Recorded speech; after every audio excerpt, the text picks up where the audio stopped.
तो चलिए अब हम लोग पांचवा प्रश्न सरल कीजिए बनाते हैं। ठीक है, तो इसमें पहला, दूसरा, तीसरा, 3 प्रश्न है। चलिए इसको फटाफट हम लोग हल करते हैं। तो देखिए यहाँ प्रश्न को मैंने क्या किया है, लिखा हुआ है। ठीक है, तो पहला जो है ये है सरल कीजिए। तो देखिए यहाँ पे प्रश्न दिया है 3 का घात 2 और उसके पर भी घात है 5। ठीक है, यानी घात का घात है, गुना 5 का घात 3, 9 का घात 4 और 5 का घात 2। तो सबसे पहले मैंने बताया था बच्चों, इस तरह के प्रश्न को हल करते समय जब भी हम घातांक का कोई प्रश्न हल करते हैं तो वह संख्या, जो संख्या को सरल घातांक के रूप में हम लिख सकते हैं, पहले उसको लिखेंगे। जैसे 5 को आप घातांक के रूप में नहीं लिख सकते, 5 पे घात 3 दिया हुआ है, लेकिन अगर 9 को कहिए तो हम इसको घात के रूप में लिख सकते हैं। कैसे?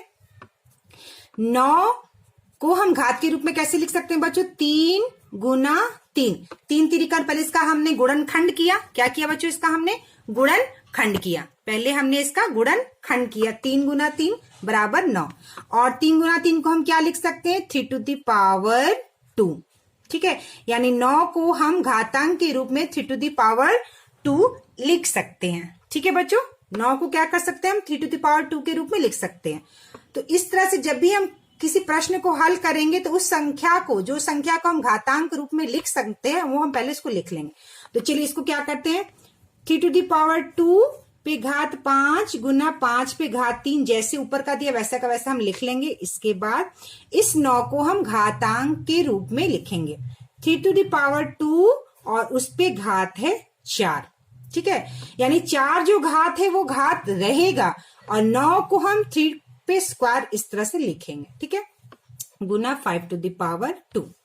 अब हमने घातांक के नियम पढ़ा है कि घात का घात, यानी जब 2 घात किसी संख्या पे होता है ब्रैकेट के बाहर और एक ब्रैकेट के अंदर, एक ब्रैकेट के बाहर, तो घात का घात कहते हैं। और उन घातों का क्या होता है? गुना होता है। क्या होता है बच्चों? गुना होता है। तो 2 में 5 का गुना किए 10, यानी 3 टू द पावर, यह हो गया 10 गुना 5 टू द पावर 3। ठीक है, अब 2 है, 4 है, घात का घात क्या होता है? हमेशा गुना होता है। 4 दूनी 8, तो 3 टू द पावर 8 गुना 5 टू द पावर 2। अब हम इसको अलग अलग लिख लेंगे, 3 टू द पावर 10 बटे 3 टू द पावर 8 गुना 5 टू द पावर 3 बटे 5 टू द पावर 2।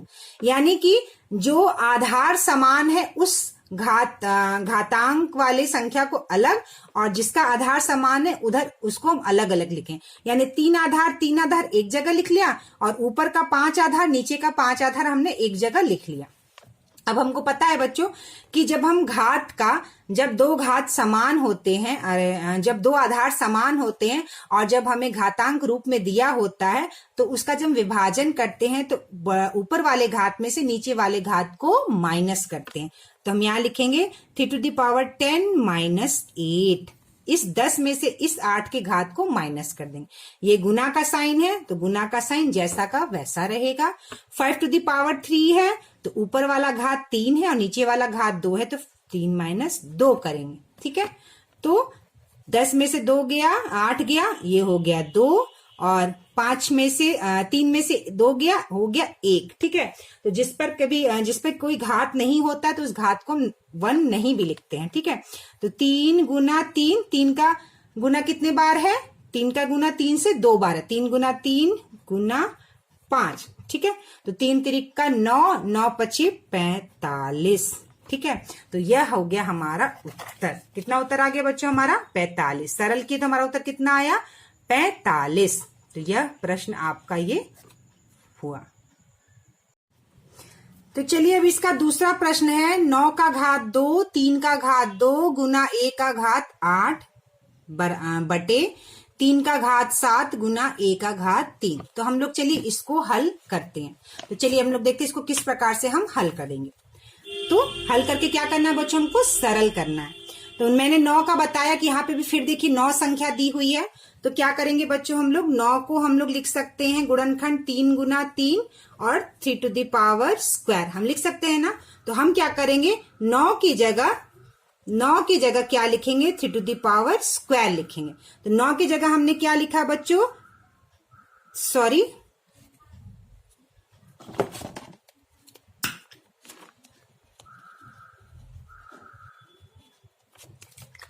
चलिए, तो 9 की जगह क्या हम लोग लिखेंगे बच्चों? 3 का स्क्वायर। तो हमने लिखा 3 का स्क्वायर, और 3 का स्क्वायर किसकी जगह हमने लिखा? 9 की जगह।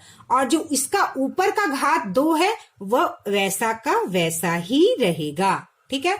गुना 3 पे स्क्वायर गुना a टू द पावर 8 बटे 3 टू द पावर 7 गुना a टू द पावर 3, ठीक है।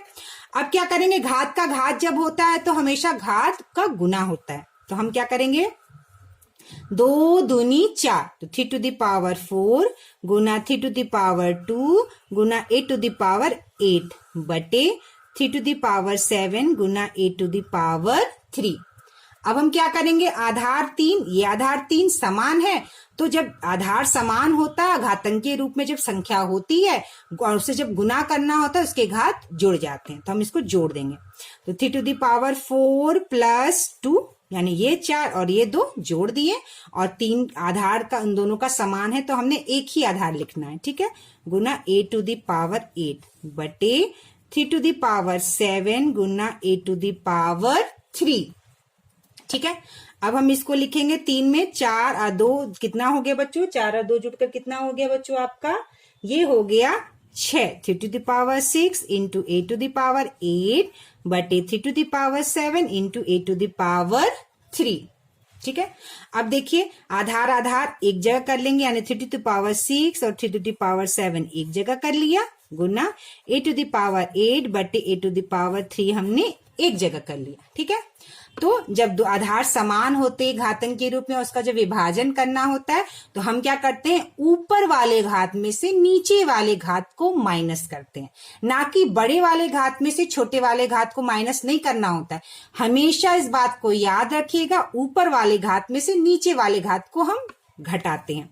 तो 3 टू द पावर 6 माइनस 7 गुना a टू द पावर 8 में से ये 3 को हम घटा देंगे, ठीक है। अब देखिए, 6 में से 7 तो नहीं घटेगा, 7 में से 6 घटेगा तो 1 आएगा, लेकिन छोटी संख्या में से जब बड़ी संख्या को घटाते हैं तो हमेशा उत्तर माइनस में आता है, ठीक है। तो 6 छोटा संख्या है, 7 बड़ी संख्या है, छोटी संख्या में से बड़ी संख्या को घटाते ये आ जाएगा -1, ठीक है। गुना a टू द पावर 8 में से 3 गया 5, ये आ गया आपका, ठीक है। अब क्या करेंगे बच्चों? यह माइनस रूप में है, 3 टू द पावर -1, इसको हम प्लस के रूप में लिखेंगे, तो यह आ जाएगा a टू द पावर 5 बटे 3, ठीक है। जब ये संख्या भी क्या है बच्चों? इस संख्या को जब हम इस संख्या के नीचे लाएंगे तो यह नेगेटिव वाली संख्या क्या हो जाती है? हमेशा पॉजिटिव हो जाती है। क्या हो जाती है बच्चों? हमेशा पॉजिटिव हो जाती है। कैसे? हम 1/10 है ना, तो हम इसको किस रूप में लिख सकते हैं? 10 टू द पावर -1 के रूप में लिख सकते हैं, ठीक है। यानी 10 टू द पावर -1 को हम 1/10 के रूप में लिख सकते हैं, किसी भी संख्या को, किसी भी संख्या को।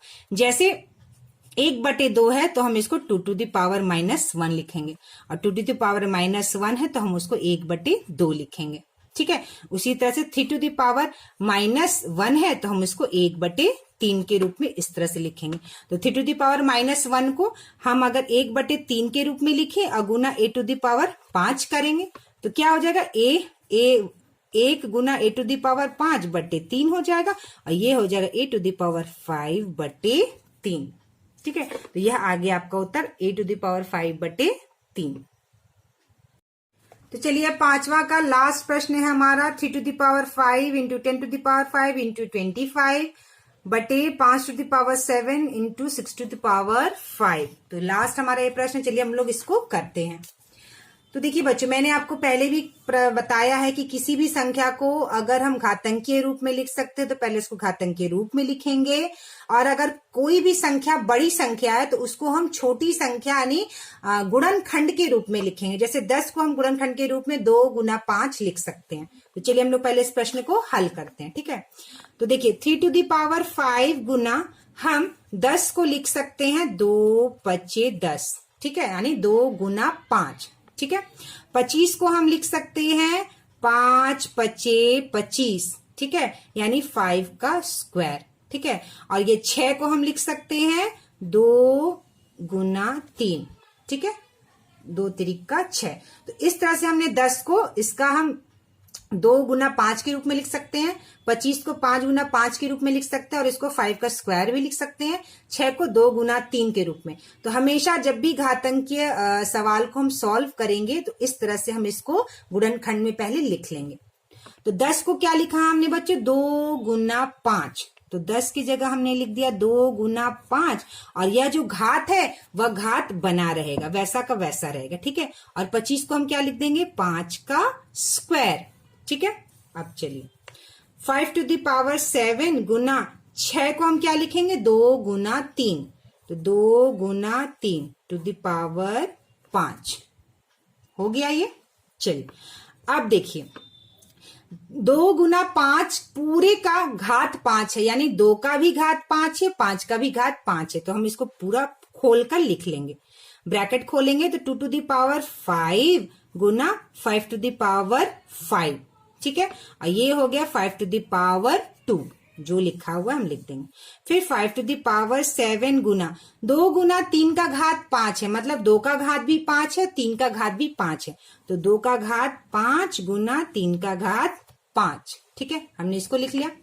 अब हम क्या करेंगे, जो समान घात है उसको क्या करेंगे बच्चों, समान जो आधार है उसके घात को हम जोड़ देंगे।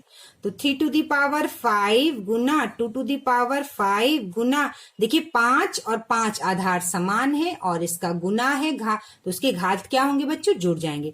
तो 5 पे घात 5 प्लस 2, 5 और 2 को हमने जोड़ दिया।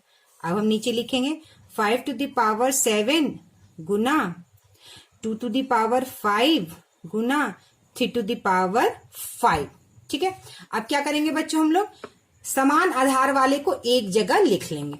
तो 3 to the power 5 into 2 to the power 5 into 5 to the power 5 और 2 को क्या करेंगे, जोड़ देंगे, 5 टू द पावर 7, ठीक है। अब देखिए नीचे वाला 3 टू द पावर 5 को क्या करेंगे, हम इस वाला 3 टू द पावर 5 के नीचे लिख लेंगे, ठीक है। अब ये 2 टू दी पावर 5 है और नीचे वाला 2 टू दी पावर 5 को हम यहाँ नीचे लिख लेंगे, ठीक है। और 5 टू दी पावर 7 ऊपर वाला है और नीचे वाले 5 टू दी पावर 7 को हम यहाँ नीचे 5 टू दी पावर 7 लिख लेंगे। बस हमने इसको एक जगह यहाँ पे आगे पीछे करके दिया, इसको हमने आधार समान आधार वाले को एक जगह लिख लिया, ठीक है। अब क्या करेंगे, आधार समान होता है तो ऊपर वाले घात विभाजन करना होता है, तो ऊपर वाले घात में से नीचे वाले घात को हम घटा देते हैं। तो 3 टू दी पावर 5 माइनस 5 गुना है, गुना का गुना साइन हमारा बना रहेगा। आधार 2 है, ऊपर भी नीचे भी, तो 2 आधार हो गया, ऊपर का घात 5 और नीचे का घात 5, 5 माइनस 5 गुना 5 टू दी पावर ऊपर का 7, नीचे का भी घात 7, 7 माइनस 7, ठीक है। तो 3 टू दी पावर 5 में से 5 गया 0 गुना 2, 5 में से 5 गया 0 गुना, ये 5 का 5 लिखेंगे, 7 में से 7 गया 0, ठीक है। और हमने पढ़ा था पिछले बार घातांक के नियम में, वीडियो में अगर आप लोग नहीं देखे हैं तो जरूर देख लीजिएगा। 3 टू दी पावर 0 का वैल्यू होता है 1, 2 टू दी पावर 0 का वैल्यू होता है 1, 5 टू दी पावर 0 का वैल्यू होता है 1, यानी तीनों की वैल्यू क्या होती है बच्चों, 1 होती है। किसी भी संख्या पे अगर शून्य है तो उसकी वैल्यू क्या है, 1 होती है। तो क्या हो जाएगा, 3 टू दी पावर 0 की जगह हम 1 लिख देंगे, गुना 2 टू दी पावर 0 की जगह हम 1 लिख देंगे, फिर गुना 5 टू दी पावर 0 की जगह हम 1 लिख देंगे। तो 1 में गुना 1 कितना हो गया, 1, ठीक है। तो ये हो गया बच्चों हमारा कौन सा प्रश्न, तीसरा वाला प्रश्न, ठीक है। ये हो गया हमारा तीसरा प्रश्न, 5वें का तीसरा प्रश्न, सबसे लास्ट। तो चलिए नेक्स्ट वीडियो क्लास में बच्चों हम लोग दशमलव संख्या पद्धति पढ़ेंगे और 8.3 प्रश्नावली बनाएंगे।